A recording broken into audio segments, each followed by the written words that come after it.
Welcome back. A new $70 billion bailout plan is on the table. It would help create jobs in our nation's public schools, but a similar $10 billion plan passed 2 years ago didn't have much of an impact. So do public schools have a funding problem or a spending problem? Joining us now is Kyle Olson. He's the founder of EAGnews.com with more on this. Kyle, nice to see you this morning.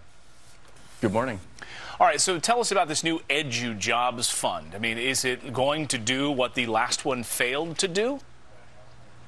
Well, it's hard to believe that because there has been no analysis of whether or not this additional spending is having any impact on student achievement. And to me, that's what it should all be about is, are we doing things, are we spending dollars that will lead to student achievement? And to date, the answer has been no. So this is a plan pitched by U.S. Rep. Joe Crowley. He's a Democrat here in New York. $70 billion, as we said, bailout plan. Let's take a look at some of the things that we're talking about here. The total funds awarded were $10 billion. This was the job fund January 1st through March 31st, 2012. $10 billion. Total funds received $8 billion. Number of funded jobs, 95. So why would he even be pitching this if this looks like a failure? Well, I think it's hard to judge his motives, and it's difficult to do that. But it's curious that here we are in an election year, and just continuing to spend more money on government jobs, I think, unfortunately, is the Democrats' jobs plan.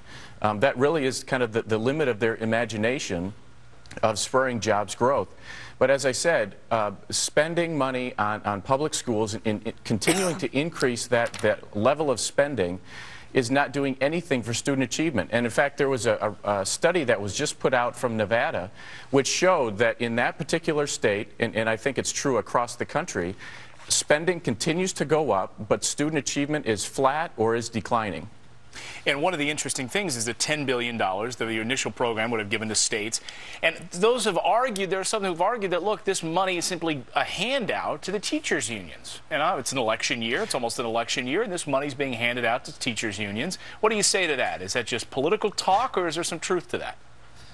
Well, I think there is truth to that because, of course, teachers that are in unions, they pay dues, which then goes towards political activity and pushing out the vote and those sorts of things. And the calculations that we've done has showed that the National Education Association, which is the largest teachers union, would save or create $100 million in dues, and the AFT, the American Federation of Teachers, is about $35 million. So clearly there's a huge incentive for the unions to see this type of legislation pass.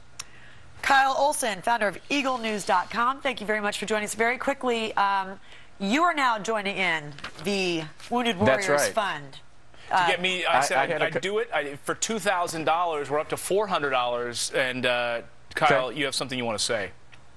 Sure. I had a couple friends do the Tough Mudder in Vermont a couple weeks ago, and I saw Ducey do it yesterday. So I want to give $500 if Clayton will do that this morning. All right. Thank you very much, Kyle. We're up to $900 now. We'll see if the rest of our guests will be so generous. We've only got 2 hours left. All right. Thanks, Kyle. Thanks. Man, you narrowed the gap there. You're shaking in your shoes, aren't you, there, buddy? I am. All right, coming up on the show, he's admitted to shooting a man to death, and he's facing charges